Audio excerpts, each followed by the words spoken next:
So now we enter a world where you're starting to customize your rigs a little bit. This is still a relatively inexpensive rig, but you won't find it on the Redrock Micro site, and we'll talk about the parts here that we have used to build it. This is loosely built around the man cam. I think about Shane Hurlbutt running around after Marines. You can see you can extend this camera out and rotate it very easily, handle it from the top. Just a nice way to do non-traditional camera movements that are not necessarily on your shoulders. The beauty of this camera is how lightweight it is, so why not use that to its advantage? You can't really hold an RE camera like this with your two arms. That being said, also, you can't hold this for a long period of time, so a documentary photojournalist might have a hard time and may need to go ahead to more of a shoulder mount rig. You'll notice a few things here. You've got a handle on top that's mounted to the hot shoe. The beauty of that is that you can mount accessories with this microARM here, such as the 5-inch Marshall monitor. Obviously, another key difference between this system versus the ones you've seen so far is the monitor. This 5-inch Marshall is not only lightweight and small, it's color accurate, but more to the point, you can angle it in any direction that you're going to want to shoot. Basically, there's no flip-up LCD on the back of the camera. This has become the solution for that. Not only does it give you a secondary monitor to look at, but more importantly, it also is filled with different functions you're going to use down the line.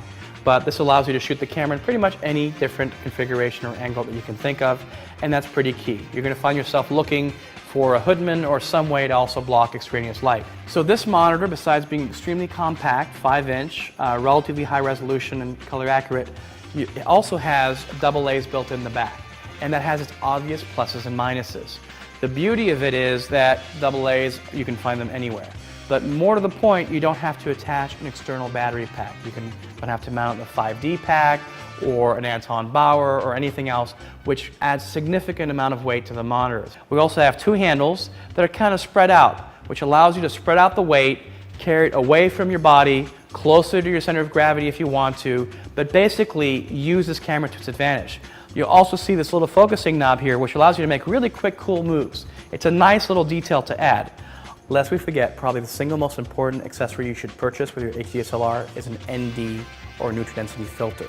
The reason being that you can't control the shutter speed that much in video. In fact, you generally want to keep it locked down at 50th of a second. That means at 100 ASA at a 50th of a second, you're often between f8 to f16 on a bright sunny day. You're going to want to try and limit the amount of light that reaches your lens. So you can buy standard filters in 1, 2, 3, 6 stops variations, or you can buy this fader ND, which, as you can see here, as you rotate it, lets in less or more light. The advantage here being that, of course, you just travel with one filter. Keep in mind that sometimes you'll have trouble putting the regular lens hoods with this due to its size. There's a slight loss in optical quality you can notice on still images, but quite frankly, I don't see it in video. It works quite well. So you'll notice this whole system is built on a CHEESEPLATE, which is again more of a modular system. You'll notice that you'll be able to use the handles in different configurations, the CHEESEPLATE on a shoulder rig, the upper handle as well. What you're noticing with this kit is that you're starting off small, but you're able to build out.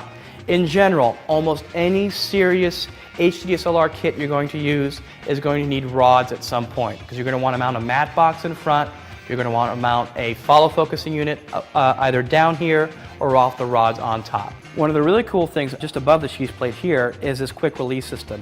It's actually a very versatile way of connecting your camera to that mount or any other. The moment you start to have to remove something just to start sliding elements back and forth, it becomes an epic nightmare. So again, on a smaller system, it's perfect.